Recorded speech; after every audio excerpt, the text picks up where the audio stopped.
Hello guys, good morning. So ayan, mag-vlog na naman tayo for today.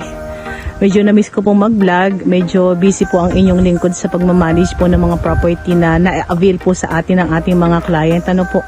So, dyan po tayo nagpo-focus ngayon kaya medyo padalang yung ating pagbisita ng mga property. Pero this time, mag-vlog na naman po tayo. Mag-offer na naman po tayo ng isang property na 100% flat, and then at the same time, si property po ay medyo maraming tanim na fruit bearing at mga niyog.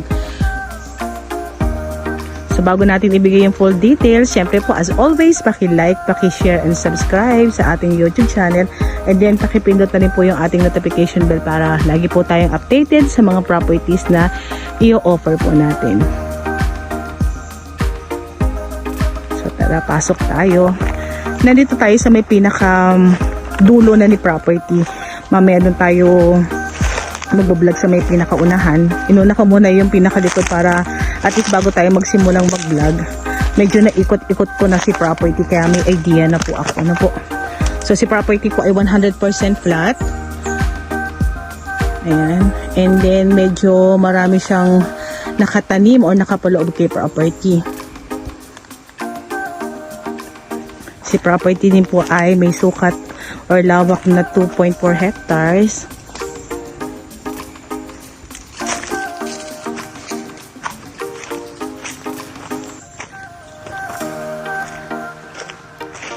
Medyo lakad tayo. Marami siyang mga hardwood.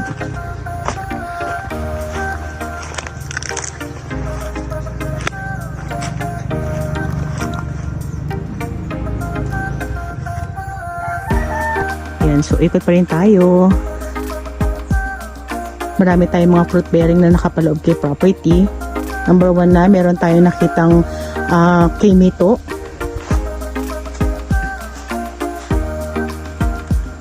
And then may napansin din po akong mga puno ng langka.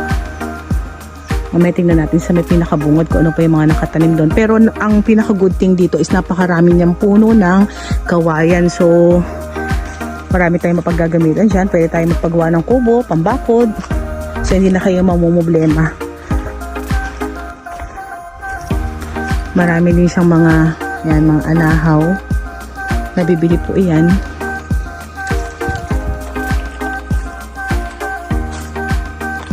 At kagandahan kay property, nasa 2 kilometers lang siya para makalabas po tayo ng pinaka-provincial road. And then yung 2 kilometers naman po na yun ay lahat po yun ay cemented road. So wala tayong rough road na dadaanan. Ang dami niyog.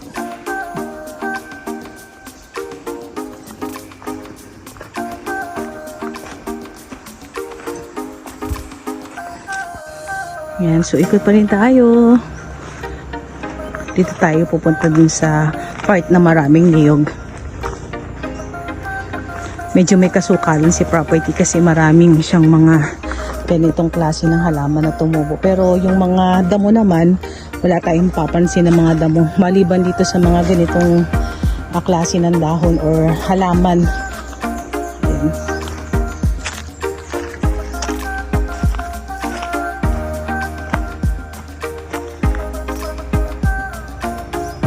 Ito yung part na maraming niyog. Kainaman sa mga ganitong klase ng property na 100% flat. Bagay na bagay ito sa mga buyers natin na medyo may edad. So hindi na lang naaalagaan kasi si property kaya ganitong kasukal.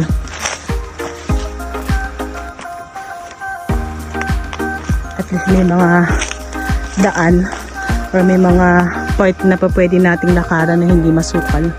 Siguro ito yung mga dinadaanan ng mga nagkukopras dito. Ayan, so may napansin tayo mga kakao. Marami-rami din.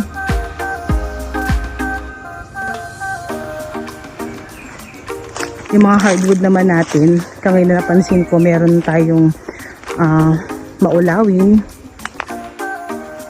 batino, may malatubig din.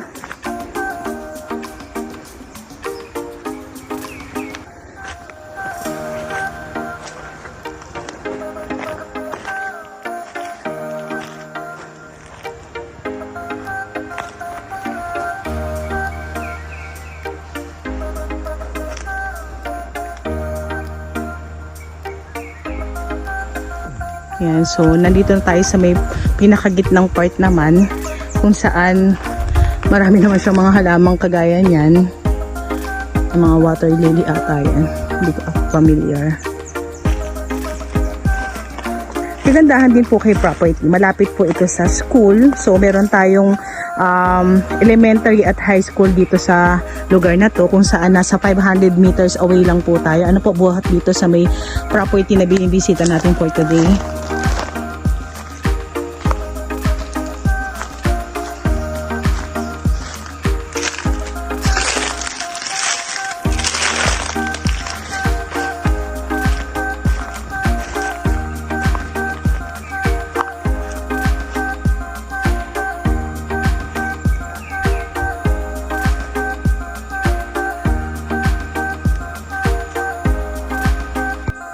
Yan, so na-enjoy natin mag-ikot kay property kasi nga ito po ay 100% flat, ulitin ko lang.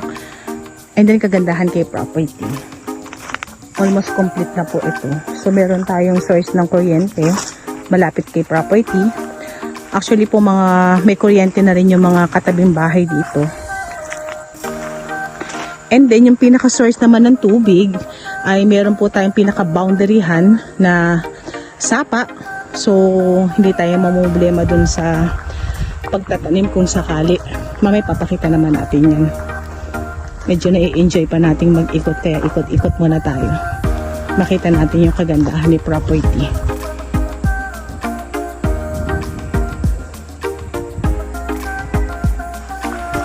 At isa pang good thing kay property ay almost developed na po itong lugar na to.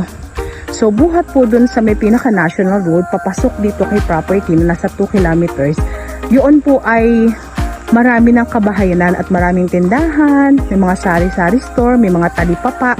So, hindi po talaga tayo mamumblema. And about naman po dun sa ating transportation, meron po namabasadang mga tricycle dito, papalabas po ng ating pinaka-provincial road. I think mga nasa 20 pesos lang yung pamasahe na yan.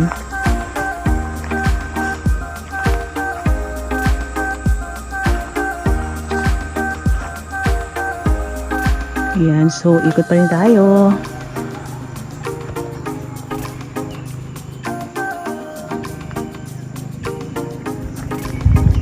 Sarap pag-ikot pagka ganito. Medyo makulimlim po dito sa may area.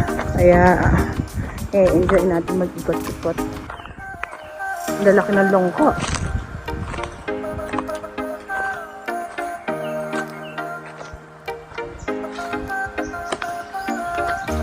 About naman po sa documents, tayo po ay TCT title and then ang kagandahan ay buhay na buhay po si owner. So wala po tayo magiging problema. And then sabi naman po niya, kung sakaling i-avail natin si property, bali ang pinaka magiging gastos lang po ng ating buyer ay yung pagpapatransfer kasi ito naman po ay may dating sukat.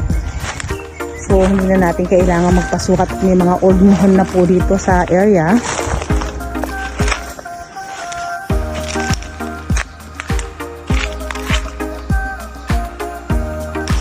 Sayang at hindi natin mapasok yung ibang side ni property sa sobrang sukal. Kaya may mga mangga dito sa gawin na to. Ang dami pa rin kawayan.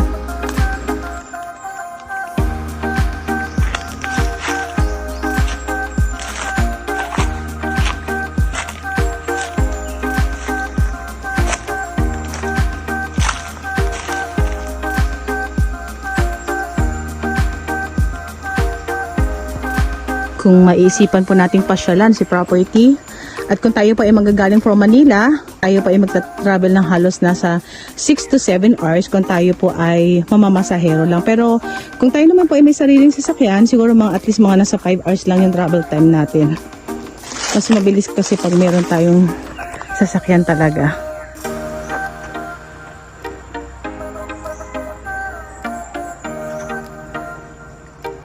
Yan, so lalabas muna tayo kay property para ma-explain ko naman po sa inyo yung pinaka daan nito na meron tayong 100 step para makalabas po tayo ng pinaka barangay road. So ito na po iyon. Ayan, so pakita ko lang. Ayan, bali ito po ay pathway. Pero ang sabi po nila, ito po ay kaya ginawan ng pathway kasi marami pang bahay po doon sa gawin na yon. Actually po, ang line po ng kuryente natin ay ayan na oh. So marami mga bahay doon. Yan. Tagos po yan hanggang doon sa may pinaka barangay road. So ito daw po ay i-develop as barangay road, pero dahil wala pang pondo, meron na po tayong pathway na pansamantalang ginawa po ng barangay para at least yung mga estudyante po natin ay hindi mahirapang lumabas patungo dun sa may pinaka barangay road natin. Bali, ito pong pathway na to ay nasa 110 steps lang para marating po natin yung pinaka barangay road. Ayan po siya. And then, bali si property po ay hindi po kasali itong side na to. Bali dito lang po tayo sa aking pinaka right side lagi. So yan po yung inikot ko kanina. Buhat po doon. Hanggang doon po yan sa may pinaka dulo na yun. So yun po yung reality po ni property. Bali nagiliran po siya nung gagawing barangay road din. Or pedi road. Yan, ito po siya. So parang dikit na dikit po siya dun sa pathway. Ayan po. Ulitin ko lang po, bali right side lang po tayo. And then pakita ko na rin po sa inyo yung pinaka sapa niya.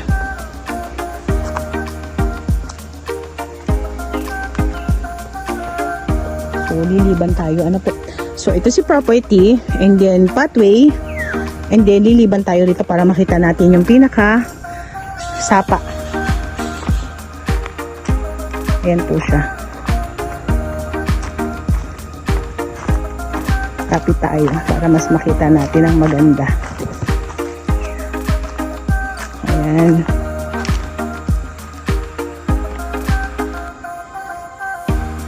So medyo may pagkaiga yung pagkatuyot yung ating pinakasapa, pero hanggang dyan lang naman daw po yung pinaka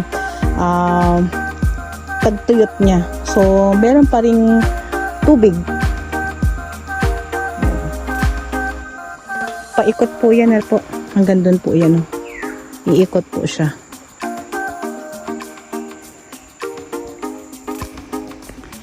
Ang kagandahan din po kay property, tayo po ay may sure return income dito po sa ating mga puno ng niyog. So, sabi po ng ating seller, minsan nagneneto na po siya, yung pinaka-neto na po. So, nagneneto siya halos minsan lang nasa 10,000. So, labas na po lahat yung pinakagastos niya. Minsan naman mas humihigit pa po doon, lalo't mataas po ang mga lukad dito sa bayan ng Quezon. Medyo mataas po kasi ngayon yung bilihan ng niyog ngayon. Lalo't mataas yung ating gasolina. Ayan, sumasabay yung ating niyog sa pagtaas.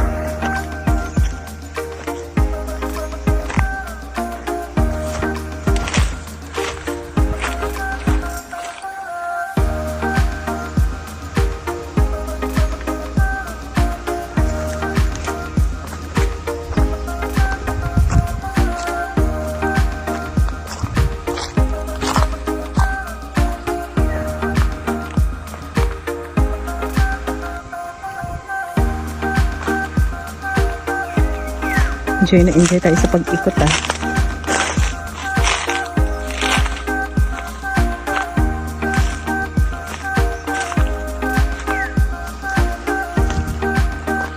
Kung sakali magustuhan nyo po si property, meron po kaming WhatsApp and Viber na nasa taas na yung screen. So pwede nyo po kami i-message dyan. Para sa ibang detalye, meron po kaming description box sa baba. So kung meron man po akong hindi nabanggit about this property, ayan, nasa description box naman po namin, pakiclick na lang din po yun.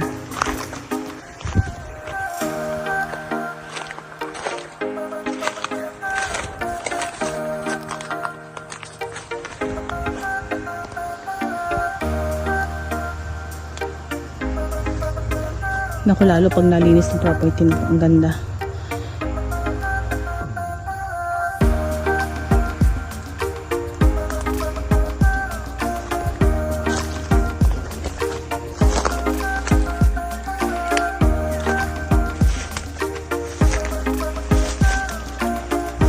Sobrang sukal na dito.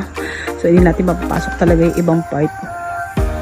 Bukod po dun sa mga niyog na namumunga na, meron pa tayong mga bagong tumutubong niyog or bagong tanim.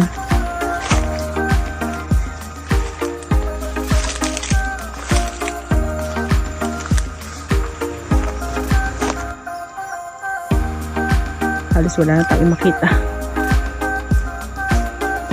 Balik tayo.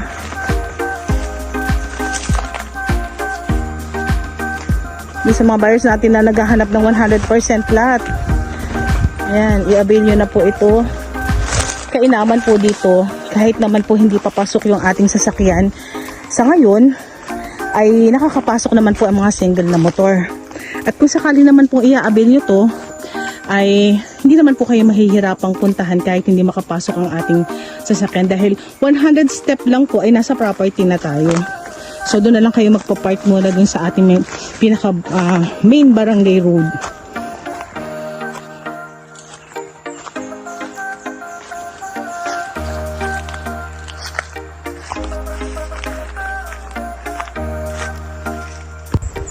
So ayan, bago tayo mag-end ng ating vlog for today, still available pa rin po ang ating mga subdivided lots na may sukat na 100, 200, 300, 500 square meter hanggang 1,000 square meter po ay available po ang ating mga subdivided lots. Ano po? At yan po ay located dito sa Lopez at Cagayan, Quezon. So sa mga buyers ko po na naghahanap ng mga lote-lote lang na po pwedeng gawin ding investment, and then at the same time pwede rin po mag-farm. Ayan. So may mga cut naman po tayong available.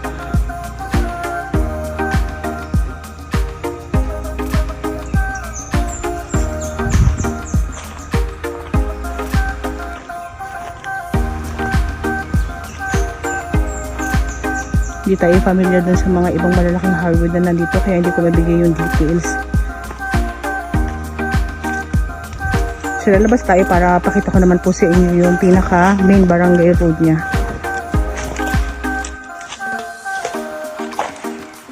Maganda si property, quality.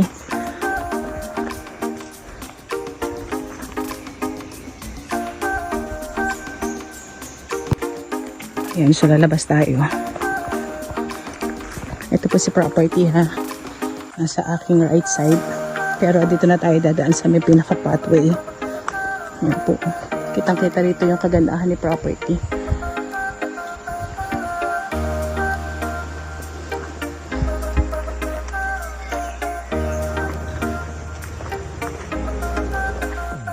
Yan, dinignan natin yung mga nagdadaang tricycle.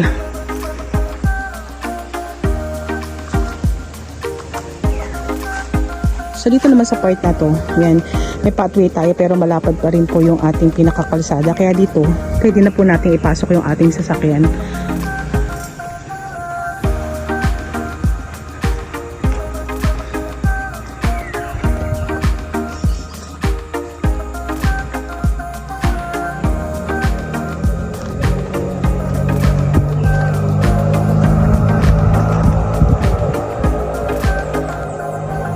Ito po yung pinaka-line ng mga kuryente natin. Papasok po yan sa may pinakadulo. Kasi ang daming bahay dun.